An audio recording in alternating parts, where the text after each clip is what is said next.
வகுப்பு சமூக அறிவியல் கைடு. பாடத்தினை புரிந்து கொள்ள உரையாடல் வடிவில் ஸ்டடி மெட்டீரியல். விடைகளை ஞாபகம் வைத்துக் கொள்ள மெமரி டிப்ஸுடன் கூடிய பிராக்டிஸ் மேனுவல். தேர்வுக்கு இதிலிருந்து தான் கேள்விகள் வரும். 10ஆம் வகுப்பு படிக்கும் உங்கள் பிள்ளைகளுக்கு வாங்கி கொடுங்கள் புரந்தூர் புக்ஸ் அண்ட் கைட்ஸ்.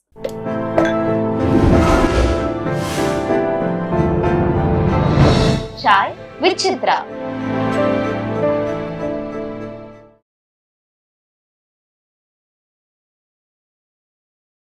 அடுத்த சசிகுமாரோட படம் பண்ணோன்றது ஏற்கனவே ஒப்பந்தத்தில் இருந்ததா? இல்லை சார், அதெல்லாம் இல்லை சார். சார் வந்து அதுக்கப்புறம் வந்து அடுத்து ஒரு படம் பண்ணணும்னு ஆக்சுவலி நான் 2வது படமே செசர் கொம்பன் வந்து செசர் தான் சார் கேட்டேன். அப்போ செசர் என்ன பண்ணார், நீ உடனே போகணும்ப, இப்போ நான் அடுத்து இந்த படம் பிரம்மன் நடிச்சுக்கிட்டு இருக்கேன், அதுக்கப்புறம் ஒரு கமிட்மெண்ட் இருக்குது, எப்படி நீ ஒரு படம் முடிச்சுட்டு நீ என்ன 1 வருஷம் 1.5 வருஷம் வெயிட் பண்ணக்கூடாது, 2ஆம் படம் இமீடியட்டாக பண்ணு அப்படின்னு சார் சொன்னாங்க. சரி ஓகே அப்படின்னு சொல்லிட்டு அப்புறம் தந்தை சொல்மிக்கு முந்தைய நான் தந்தை சொல்மிக்கு முந்தையில வந்து செஸ்ஸாரை வச்சு பண்ணலான்னு ஐடியா பண்ணேன் சார். தந்தை சொல்மிக்கு முந்தைய செஸ்ஸார் வந்து பையன், ராஜகிரன் சார் அப்பா அப்படின்ட்டு ஸ்கிரிப்ட் பண்ணலாம் அப்படின்னு சொல்லிட்டு பண்ணேன். அவர் சார் என்ன சொல்லிட்டாரு, நீ நேட்டிவிட்டி தான், நீ என்ன புதுசாக மெட்ராஸ்குள்ளே கதை, நானுமே மெட்ராஸ்குள்ளே வர்றது நல்லா இருக்காது அப்படின்ட்டாரு. அப்புறம் நான் வேறு இப்போ கோயம்புத்தூர் பேக்ரவுண்டில் பண்ணிகிட்டு இருக்கேன், நானும் சேரும்போது அடுத்து வந்து நேட்டிவிட்டியாக தான் இருக்கணும் அப்படின்னு சொன்னோடனே சரி என்னடா அப்படின்னு சொல்லிட்டு அதுக்கப்புறம் முயற்சி பண்ணேன் சார். அப்புறம் சரி கொம்பனை பண்ணலான்னு பார்த்தப்போ கொம்பன் வந்து சாருடைய பாடி லாங்குவேஜுக்கு ராஜகிர சார் கூட மல்லு கட்டுறதுக்கு எந்த அளவுக்கு அது ஒரு மேட்சிங்காக அப்படி இருக்கும். அப்போ நான் இப்போ கார்த்தி சார் தான் கரெக்டாக இருக்கும். ஏன்னா வந்து பருத்தி வீரன் மாயாண்டி, என்றசாவின் மனசிலே மாயாண்டி மாமனார் அப்படின்னு சொல்லிட்டு மருமகனாக இருந்தால் என்னவாக இருக்கும், இந்த 2 முறைங்களுக்கும் சம்மந்தம் பண்ணால் எப்படி இருக்குங்கிற ஒரு கேரக்டர் சென்ஸ் கதை எழுதும்போது இது வந்து உட்காந்துச்சு. அப்புறம் சார் கூட அந்த மாதிரி கமிட்மெண்ட் அதெல்லாம் இல்லை சார்.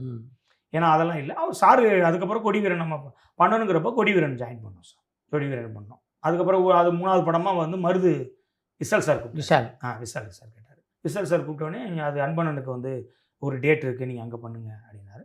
அப்புறம் அன்பண்ணனுக்கு வந்து இது பண்ணி அன்பண்ணை படம் பார்த்துட்டோடனே அட்வான்ஸ் கொடுத்துட்டார் சார். கொம்பன் வந்து பிரச்சனை வந்துச்சுல சார், ப்ரெஸ் மீட்டில் பெரிய இதாச்சு. அது வந்து எல்லாத்துக்கும் இதில் வந்து நம்ம யூனியன் எல்லாத்துக்குமே படம் போட்டோம். ப்ரொடியூசர் கவுன்சிலுக்கு, டைரக்ஷன் யூனியன் எல்லா கிராஃபுக்குமே படம் போட்டோம். அந்த படத்தை பார்த்துட்டு உடனே கூப்பிட்டாரு. எதனால் அந்த பிரச்சனை வந்தது? அதில் ஒருத்தர் பேட்டி கேட்டார் சார். அது சார் வந்து ஷூட்டிங்கை போய் பேட்டி கொடுக்கலன்னு சொன்னோடனே அவர் வாட்டுக்கு போய் எடுத்து எழுதி வச்சிட்டார் சார். என்ன சொல்லி யாரை கூப்பிட்டு சொல்லணும்னு தெரியல சார். அது எப்படியோ அது வந்து வந்துருச்சு சார். நம்ம எழுதும்போது நம்மளுக்கு தெரியும் சார், இது வந்து ஒரு மாமனாருக்கும் ஒரு மருமகனுக்கும் நடக்கிற கதை. அதில் குண்டே ராமசாமிங்கிற ஒரு கேரக்டர் தான் ஒரு மருமகனு காட்டி வர்ற ஒரு கேரக்டர். அவரும் அது மருமகன் காட்டி தான் சார் வருவார். பிரச்சனை வந்து மருமகன் காட்டி தான் அதுவும் பிரச்சனை இருக்கும். இது வந்து மாமனார்களுக்கும் பொண்ணு கொடுத்த மருமகனுக்கும் நல்லா இருக்கணுங்கிறக்காண்டி நடக்கிற ஒரு யுத்தம். அது ஒரு தப்பான ஒரு தப்பான மருமகனுக்காண்டி சப்போர்ட் பண்ணுறான், ஒரு சரியான ஒரு சரியான மருமகனுக்காண்டி சப்போர்ட் போய் நின்று 2 பேரும் ஒரு இடத்துல மோதுறாங்க கதை. இது எழுதும் போதே நம்மளுக்கு தெரியும் சார். அதுவும் இல்லாமல் அந்த கதை வந்து எங்கள் வீட்டில் நடந்தது சார். எங்கள் அப்பாவுக்கும் எங்கள் தாத்தாவுக்கும் நடந்த சண்டை தான் அந்த படம். அதை தான் நான் எழுதியிருந்தேன். அப்படிங்கிறப்போ எனக்கு அதில் இது இல்லை, இவங்க ஒன்றுன்னு சொன்னாங்க சார், அது ஆச்சு. அதனால் நம்ம அதில் வந்து எந்த விதமான ஒரு இது இல்லை சார். சரி படம் பார்த்ததுக்கப்புறம் புரிஞ்சுக்கிடுவாங்க அப்படின்னு சொல்லிட்டு நான் அதை கடந்துட்டேன் சார். அதே மாதிரியே படம் வந்ததுக்கப்புறம் அது இல்லை இது வந்து ஒரு மாமனாருக்கும் மருமகனுக்கும் நடக்கிற ஒரு கதைக்களம் அப்படின்னு சொல்லிட்டு அது கேஷுவலாக போயிடுச்சு. அதான் மழை போல் வந்தது பனி போல் விளையிடுச்சு சார். மருது கதையை முன்னாடி எழுதி வச்சிருந்த கதை தானே? ஆமாம் சார். அது வந்து அது ஒரு அப்பத்தாவுக்கும் பேரனுக்கும். இது எல்லாமே வந்து பார்த்தீங்கன்னா தெருவில் ஒவ்வொருமா நம்ம பார்ப்போம்ல சார். நம்ம தெருவில் வந்து என் ஃப்ரெண்டு ஒருத்தன் இருக்கான் சார். அவன் வந்து பாட்டி வளர்ப்பில் தான் வாழ்ந்தான். ஏன்னு கேட்டிங்கன்னா அவங்க அப்பா வந்து குத்துப்பிடிச்சு இறந்துட்டார். அப்போ வந்து தாய்மாமன் வந்து வளர்க்கணும். அப்போ தாய்மாமன் வந்து வீட்டில் அப்பா நீ வந்து வீட்டில் இருக்கணும்னா அந்த பையனுக்கு சேர்க்கக்கூடாது அப்படின்னு சொல்கிறாங்க. சொல்லும்போது என்ன ஆகுதுன்னா, அப்போ பாட்டி வந்து என் மவயத்து பேத்தியை பேரனை பூரா நான் விட முடியும், சரி நீ வேணால் உன் பொண்டாட்டி பேச்சை கட்டி இருந்துக்க, நான் வந்து இது பாருங்க அப்படின்னு சொல்லி ஒரு பாண்டின்னு ஒரு வேலை வந்து ஒரு கேரக்டர் வளர்த்தாங்க சார் எங்கள் தெருவில். ஸோ அந்த கேரக்டர் வந்து எனக்கு அவன் என்னுடைய நண்பனால் சரி என்னடா இவன் அப்பா அம்மா இல்லாமல் நம்மளாம் அப்பா அம்மா எல்லாருக்கும் அவனுக்கு அவங்க பாட்டி வளர்ப்பில் இருக்கிறான் அப்படின்னு ஒன்று இருக்குல்ல சார். அந்த ரிலேஷன்ஷிப்பில் தாய்மாமா வந்து பேச மாட்டார். ஏன் பேச மாட்டாருன்னா, அம்மா வந்து நான் சொல்கிறத கேட்கலன்னா அம்மா மேலே ஒரு கோவம். அதனால் அது வந்து வெளியே வந்து தனியாக வந்து அது ஒரு ஆப்பை சுட்டுக்கிட்டு இட்லி சுட்டுக்கிட்டு அதை வளர்த்துச்சு, படியான சுட்டுக்கிட்டு அந்த பையனை வளர்த்துச்சுங்கிற ஒரு பேக்ரவுண்டு இருந்துச்சு சார். ஸோ இதை வந்து நான் எடுத்து வளர்த்தேன். அதை கொத்தனாருங்கிறது வந்து வச்சா அது எந்த அளவுக்கு இதாக இருக்கும் அப்படின்னு சொல்லிட்டு அதை நான் லோடு மேன் ஆக்குனேன் சார். எங்கள் பெரியப்பா லோடு மேன், எங்கள் அப்பாவுடைய அண்ணன். அவர் லோடு மேனால அவருடைய லுக் எனக்கு ரொம்ப பிடிக்கும் சார். எங்கள் பெரியப்பா வந்து பார்த்தீங்கன்னா இந்த இடத்துல 2 இடத்துல இந்த 2 பச்சை சிங்கம் பச்சை குத்திருப்பாரு. இந்த இடத்துல 2 புலி பாஞ்ச மாதிரியா அவர் குத்திருப்பாரு. அந்த லுக் எனக்கு பிடிச்சிருந்துச்சு. அதனால் லோடு மேன் ஆக்குவோம். கதையை கேட்டவொடனே விஷாலுக்கு பிடிச்சிருந்தது. கதையை கேட்டவொடனே பிடிச்சிது சார். அந்த அப்பத்தாவை குளிப்பாட்டுற கிளைமேக்ஸ் இருக்கு சார், அதுதான் சார் அவர் பயங்கர இம்பாக்ட் ஆனார். கடைசி அப்பத்தாவை இப்படி வந்து இது பண்ணுறாங்க, அப்பத்தா மேலே துரும்பு படக்கூடாது, நினைக்கக்கூடாது, ஒருத்தன் அப்பத்தாவே ஒருத்தன் குளிப்பாட்டி கொண்டான் அப்படிங்கிற ஒரு கண்டென்ட் வந்து அவருக்கு என்ன ஆச்சுன்னா, இது சூப்பராக இருக்குது, புதுசாக இருக்குது நம்ம. ஏன்னா அது ஊரில் வந்து நிறையா செய்வாங்க சார். ரொம்ப வயசாயிட்டா முடியாமல் இருக்கிறாங்க அப்படின்னா கரெக்டாக தலைக்கு குளிப்பாட்டி இது விளக்கெண்ணையை தடவி தலை குளிப்பாட்டி இளநியை கொடுத்துருவாங்க சார். சீதாராம் பண்ண. ஆமாம் சார். சீதோசனம் ஹீட் ஆகி ஜன்னி வந்து இறந்துருவாங்க. அது வந்து நைட்டோட நைட்டு அப்படியே பூ போல் உயிர் பிரிஞ்சிடும் சார். படுக்க போட்டாங்கன்னா அந்த குளிர்லேயே உயிர் போயிடும் சார். இப்போ இரவு அந்த தூக்கத்திலே போயிடும். அதுக்காண்டி அப்படி பண்ணிடுவாங்க. அது வந்து எங்கள் அம்மைக்கு நடந்துச்சு சார். எங்கள் அப்பாவுடைய அம்மாவுக்கு அது பயங்கர சீன் சார். அந்த சீன்லாம் எடுக்கல சார். ஆக்சுவலாக அந்த சீன் சார் நான் எடுக்கிறது பூரா வாழ்க்கையில் இருந்து லைவான கதையாக சார். அதெல்லாம் எங்கள் அம்மையை வந்து பயங்கர கொடூரம் சார் அதெல்லாம். ஏன்னா எங்கள் அம்மையை வந்து கிட்டத்தட்ட எங்கள் அப்பாவோட பிறந்தவங்க 7 பேர் சார். 7 பேருக்கு வீடு கொடுத்துச்சு சார் எங்கள் அம்மை. எங்கள் அம்மையுடைய கதையை எங்கள் அம்மை கோட்டை முத்தம்மான்னு பேர் சார். அதோட கதையே பூர்வீகத்துலேருந்து கொல்லங்கொண்டான் அப்படின்னு ஒரு ஜமீன் கொல்லங்கொண்டான்னு ஒரு ஊர் இருக்குது சார், ராஜபாளையத்துக்கு அடுத்து. அதுலேருந்து அதோடைய கதை எடுத்தோம்னா 3 சீசன் பண்ணலாம் சார். அந்த கிளவியோட அது கூட பிறந்த வந்து ஒரு 3 கதை இருக்குது சார். பெரிய வாழ்வியல் சார் அந்த கதை. அதில் வந்து எங்கள் அம்மையை வந்து 7 பேர் பிள்ளைங்களை வளர்க்குறது இருக்குங்களா, அந்த வளர்த்து 7 பேர்த்துக்குமே வீடு கொடுத்து 7 பேர்த்துக்கு கல்யாணம் பண்ணி வச்சு 7 பேர்த்துக்கு வீடு கொடுத்து. ஏன்னா எங்கள் அப்பா 6 வயசு இருக்கும்போது எங்கள் தாத்தா தவறிட்டாராம்.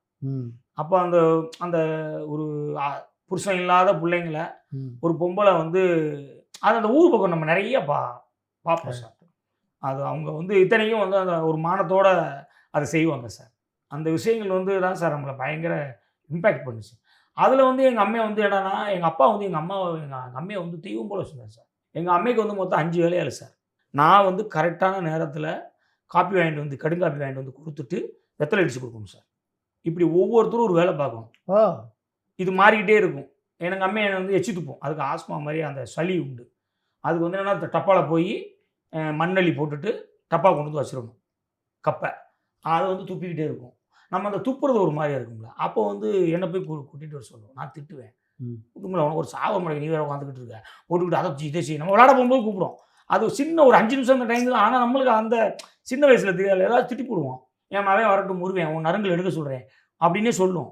அடிக்கும் போது நல்லா குத்துறா அப்படிங்கும்.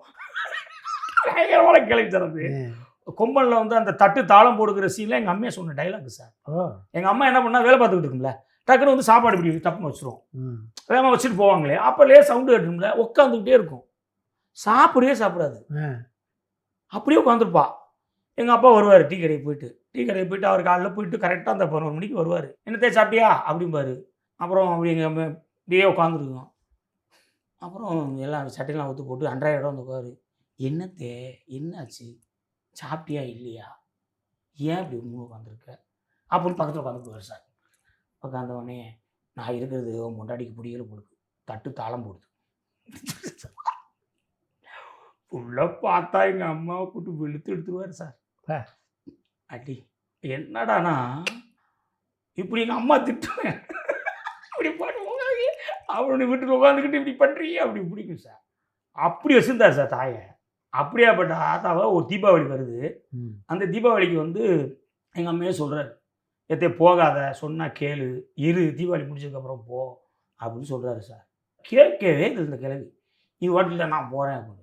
இங்கேருந்து அங்கே ஒரு டீ கடை, அந்த டீ கடையில் ஆத்தாளுக்கு வெத்தலா கொடுத்துடணும், டீ காசு கொடுத்துருவார். இலை எந்த காசு கொடுத்துறாரா நான் கொடுத்துருவோண்டா, எங்கள் ஆத்தாவை நீ இது பண்ணக்கூடாது, நீ போய் டேரக்ட் கொடுத்துடணும். இப்படிலாம் ஆளை ஃபிக்ஸ் பண்ணிட்டு வர்றாரு சார். நைட்டு போகிற எங்கள் அம்மையை வந்து என்னடானா மழை பெஞ்சிருக்கு சார், யாருமே வந்து கதவை திறக்கல சார். எனக்கு அதை யோசிச்சு பார்த்து விசுவல் பண்ணால் சல மழை ஊற்றுது. எங்கள் சாமி கோயில் இருக்குது சார். அங்கே சீலக்காரின்னு சொல்லி எங்களுடைய அது வந்து உருவம் கிடையாது சார் எங்கள் சாமிக்கு, எங்கள் குலசாமிக்கு. முக்கோண வடிவத்தில் நம்ம இது இருக்குது பார்த்தீங்களா, கிளீஞ்சட்டி விளக்கு வைக்கிறதுக்கு முக்கோண வடிவத்தில் மட்டும் விளக்கு தண்டு இருக்கும் சார். அந்த முக்கோண வடிவத்தில் மொதல் 1 இருக்கும், 2வது 2 இருக்கும், 3வது 3 இருக்கும், 4வது 4 இருக்கும், 5 இருக்கும், கடைசி 7 இருக்கும். நீங்கள் அப்படி பார்த்தீங்கன்னா கரெக்டாக முக்கோணமாக இருக்கும் சார். மொத்தமாக பார்த்தா முக்கோணமாக இருக்கும், ஒரே முக்கோணமாக. ஆனால் உள்ளே பார்த்தீங்கன்னா மாடாக்குழியாக இருக்கும். அப்படி ஒரு செய்வேன் சார். அந்த இடத்துல வந்து இவங்க யாருமே கதவை திறக்காம ஒரு இது பண்ணிட்டாங்க சார். பெத்த ஆத்தா அப்படி பண்ணது வந்து அது என்னடா நைட்டு அந்த இடத்துல உட்காந்து நைட்டு ஜன்னி வச்சு இவங்க காலையில் என்ன பண்ணிட்டாங்க, டக்குன்னு இது பண்ணி விட்டாங்க சார். அது வந்து எங்கள் அப்பா போய் காலையில் போய் ஏன்னா முதல்ல ஆத்தா போய் மறுநாள் செத்து போயிட்டானா எப்படி சார் இருக்கும்? வசவுனா அடிக்க போகிறாரு எங்கள் அப்பா. அந்த இளவு அந்த துஷ்டியவே ரணகலம் பண்ணுறாரு, பயங்கர சட்டம் போடுறாரு. சட்டம் கொடுத்து நீங்களாம் நல்லாவே இருக்க மாட்டீங்கடா அப்படின்னு. இந்த எங்கள் ஆத்தா செத்த வீடு இது, இந்த இடம் சுடுகாடுறா, இனிமேல் இந்த வீட்டு பக்கம் நான் வரேன். எங்களுக்கு எங்கள் அப்பா ஒரு பூர்வீகத்து வீடு இருக்குது, எங்கள் அம்மா கொடுத்த எங்களுக்கு ஒரு வீடு இருக்குது, இது எங்கள் ஆத்தா செத்த இடம் இது சுடுகாடுறா, இனிமேல் இந்த வீட்டு பக்கம் நீங்களாம் நல்லாவே இருக்க மாட்டீங்கடா அப்படின்னு சொல்லிட்டு மொட்டையை போட்டு அப்படியே வந்துட்டார் சார். ஆக்சுவலி வீட்டுக்கே போகல. ஆக்சுவலி மொட்டை போட்டால் நீங்கள் போகக்கூடாது. எங்கள் அப்பா வந்து அதெல்லாம் சில விஷயங்கள்லாம் தூக்கி போட்டு போயிடுவார். இந்த சமசம் பேச அதெல்லாம் பெருசாக பேச மாட்டார். திடீர்னு சாமி பாரு, திடீர்னு திட்டி போடுவார், அது பண்ணுவார். தூக்கி போட்டார் சார். அது வந்து நாங்கள் பார்க்கும்போது எங்கள் அப்பா அடித்து அழுகும்போது எனக்கு எங்கள் ஐயா வந்து பயங்கர மொட்டேன் சார். அவருடைய உருவமாக அவருடைய கண்ணும் வந்து பார்த்தீங்கன்னா அவர் பயங்கர ஒரு ஆளை பார்த்தாலே நீங்கள் திடீர்னு ஏதாச்சும் ஒரு படிச்ச ஏரியாவுக்குள்ளே போனால் யார் இது அப்படிங்கிற அளவுக்கு ஒரு ஒரு மொடான ஒரு ஆள் சார். ஆனால் அந்த இடத்துல எங்கள் அப்பா அழுகும்போது நாங்கள் எங்களை ஒழுக்கமாக சேட்டை பண்ண, நீ படிக்கலை அதெல்லாம் இல்லை, கொன்னே போடுன்றுவார் சார். 7 புத்து வச்சுருக்கேன், ஒன்று கழுத்து வச்சு கொன்னே போடுன்றுவார். ஒழுக்கம் தான் சார் அவருக்கு. பள்ளிக்கூடத்துக்கு வரலன்னு தெரிஞ்சா கொண்டுருவார். படிக்கலைன்னு சொல்லி நீங்கள் சோப்பு போடுவாங்கன்னா பற்றி கவலைப்பட மாட்டார், அதை பற்றிலாம் ஒரி பண்ணிக்க மாட்டார். கையில் பார்ப்பார், கழுத்து போட்டு விட்டுருவார். வாத்தியார் ஏதாச்சும் ஒரு எங்கேயாச்சும் வந்து ஒழுக்க மீறி பண்ணிட்டோம்னா கொளுத்திடுவார், அட்டி கொன்னே போடுவார். அது ரொம்ப ஸ்ட்ரிக்டாக இருப்பார். அந்த இது வந்து பார்த்தீங்கன்னா அதில் வந்து என்னென்னா அந்த மேட்ரு எனக்கு ரொம்ப இதாக இருந்துச்சு சார். சரி, ஏன்னா இதெல்லாம் நாங்கள் பார்த்துக்கோம் எங்கள் வீட்டுக்குள்ளே எங்கள் அம்மைக்கு ஒரு என்னென்ன பணிவடைகள் செய்கிறாரு அப்படின்னு. அது ஒரு சீனாகவே அது ஒரு எபிசோடு இடத்துல ஒரு பெரிய ஒரு எபிசோடு வரும் சார். ஒரு நாள் பார்த்தீங்கன்னா நாங்கள் வந்து பக்கத்தில் இருந்துட்டு கொஞ்சம் அடுத்த கட்டத்துக்கு வளர்ச்சி வந்தோடனே நாங்கள் பக்கத்தில் அக்ரஹாரத்துக்குள்ளே வந்துட்டோம். எங்கள் டீ கடையை ஒட்டி அக்ரஹாரம், அந்த அக்ரஹாரத்துக்குள்ளே வீடு வாங்கி நாங்கள் கொஞ்சம் வசதியாக பெருசாக வந்துட்டோம். வந்தால் அவங்க அம்மையை போட்டாலும் பெருசாக வீட்டில் மாட்டியிருந்தார். அது வந்து இந்த இலை மாதிரியாக ஒரு இது இருக்கும், லைட் எரியும். அது வந்து இவர் வீட்டில் வந்தோடனே அத்தையே அப்படின்னு பார்ப்பார். அவர் முதல் வந்து வீட்டுக்குள்ள நுழைஞ்சாரு, போகும்போது அதான் பார்ப்பார். பார்க்கும்போது லைட் எரியலை. எங்கள் அம்மாவை கட்டப்படி கேட்டாங்க, காரை மட்டும் திட்டுறாரு. எங்கள் அம்மா வந்து எதுக்கு இப்படி கத்திக்கிட்டு இருக்கீங்க, என்ன விஷயம், ஏன் திட்டிக்கிட்டு இருக்கியா அப்படிங்குது. இல்லை இது இல்லை, லைட் எங்கே போகணும், யாரை ஊற்றி விட்டா அப்படிங்கிறாரு. ஏங்க கரண்ட் போச்சுங்க. கரண்ட் போச்சா அப்படின்னு சொல்லிட்டு உட்காந்துருக்காரு. அதுக்கப்புறம் நின்னார் சார். அப்புறம் நாங்கள் நின்று பார்த்துட்டே இருக்கோம். போனார் சார். சாயங்காலம் வந்து பார்த்தா கரண்டே போனாலும் லைட் எரியுது, லைட்டை மாட்டி விட்டார் சார். எங்கள் ஆத்தாவுக்கு கரண்டே போனாலும் எரியணுண்டா லைட்டு அப்படின்னு வந்து மாட்டி விட்டார் சார். இந்த மாதிரி ஒரு அம்மா மேலே பாசம் உள்ளவர் சார். அந்த பாசம் தான் சார் எங்கள் அம்மா மேலே நான் இருக்கிறேன். என்னடா ஒருத்தர் வந்து குளிக்கும் போது எத்தே நான் பத்தவளை எங்கள் ஆத்தா என் தெய்வமே, இது எல்லாமே நான் அவரை வந்து நான் இமிடேட் பண்ணேன் சார். ஏன்னா ஒரு தாய் மேலே ஒருத்தர் வந்து இவ்வளோ பெரிய பாசமா, என்னடா இது அப்படின்னு ஒரு எனக்கு எங்கள் அப்பா மேலே பயங்கிறது சார். அதனால வந்து பார்த்தீங்கன்னா நான் எங்கள் அம்மா மேலே எனக்கு ஒரு எங்கள் அப்பா காட்டின அந்த பாசம் தான் சார் எங்கள் அம்மா மேலே நான் காட்டுறேன். இப்போ நான் காட்டும் போது என் பையன் காட்டணும் சார். அவன் காட்டுவான், அவன் காட்டிக்கிட்டு தான் இருக்கிறான். அவன் அந்த நம்ம அந்த சென்டிமெண்ட் இருக்குல்ல சார், அது பயங்கர ஒரு இது சார். நம்ம வாழ்க்கையில் எல்லாமே ஓடுறது வீடுறது எல்லாத்துக்கும் அதுக்காண்டி தான். இப்போ இதுவரை 10 படம் பண்ணியிருக்கேன் சார். எந்த படமுமே என் கற்பனையில் சில ஏரியாக்கள் தான் சார் கற்பனையில் இதை இப்படி பண்ணும்போது இந்த சினிமாட்டிக்காக மாறும்போது தான் சார் அது என்னுடைய இது இப்படி நகரும் அப்படிங்கிறது. மெட்டீரியலாக நீங்கள் சம்பவங்கள் எல்லாமே ஒரு கதையோட மெட்டீரியலாக நீங்கள் பார்த்தீங்கன்னா அது ஒரு ரியல் சம்பவமாக தான். எப்படி நம்ம மண்வாசனையில் வந்து ஒரு ஜல்லிக்கட்டில் ஒரு பொண்ணை அடவு வச்சான் ஒருத்தன், அந்த பாயிண்ட் இருக்குல்ல சார், அந்த பாயிண்ட் தான் சார் அந்த படத்தோட ஹோல். ஆமாம், அதுதான் ஹோலு. அதுக்காண்டி ஒருத்தன் வெட்டி போட்டு ஜெயிலுக்கு போயிட்டான், போனவன் மிலிட்ரி போயிருக்காங்கிறது ரியல் சம்பவமாக தான் சார். கன்ஃபார்மாக 199 இருக்கணும், இல்லைன்னா அந்த உயிர் கிடைக்காது சார். அது மாதிரியா இப்போ நான் என் பையன் பண்ணியிருக்க சுல்லான் சேதுவாக இருக்கட்டும், எதுவுமே அந்த இது வந்து எல்லாமே வந்து அந்த ஒரு ரியல் இன்சிடென்ட் தான் சார். விஷால் சார் வந்து பயங்கர அவர் வந்து கதை கேட்டார் சார். கேட்டவுடனே அவர் எந்த விதமே இல்லை, அவர்கிட்ட ஃபுல்லாக சொன்னேன், சொல்லி முடிச்சோன்னே சூப்பர் அப்படின்ட்டார்.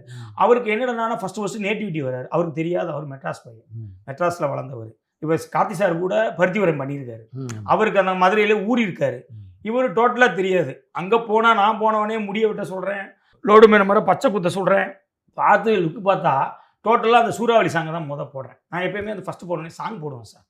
ஏன்னா எல்லா பேரும் வந்து அசம்பிள் ஆகி செட்டில் ஆகி ஒருத்தரை தெரிஞ்சுக்கிட்டு சின்ன சின்ன விஷயங்கள் ஏதாச்சும் லுக்கில் ஏதாச்சும் ஒரு சேஞ்ச் ஓவர் பண்ணணும்னா இது சாங்கில் தெரியாது இல்லைங்களா.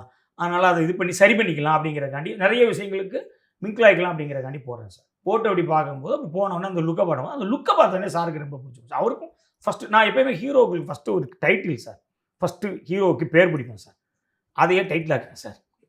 அது அங்கேயே நான் வந்து இது சொன்ன உடனேயே கொடிவிறேன் மருது இப்படின்னு ஒரு கேரக்டர்ஷன் பிடிக்கும்போது அந்த கேரக்டர் பேர் ரொம்ப கேட்கும் போது கேட்சிங்காக இருக்கணும் அப்படின்னு அதுக்கு ஒரு லுக்கு இப்படி தான் இருக்கணும், நம்ம கதாபாத்திரம் இப்படி தான் வரணும், இதில் பண்ணியிருக்கோம், இது இல்லாமல் இப்படி இருக்கணும் இப்படி சொல்லும்போது அவர் அங்கே வந்து இந்த லோடு மேனாக அந்த சாங்கு அந்த சிமெண்ட்டு அந்த ஊக்கு இதெல்லாம் பார்த்தோன்னே என்னப்பா இது புது வாழ்க்கையாக இருக்குது அப்படின்ட்டு அவர் என்ன பண்ணுறாரு. அதுக்கப்புறம் ஒன்றுமே இல்லை சார், அப்படியே டோட்டலாக நான் என்ன சொல்கிறேனோ அதை அப்படியே மாடுலேஷன் உட்பட அது எப்படி அப்படியே சார் வாங்கி பண்ணார் சார்.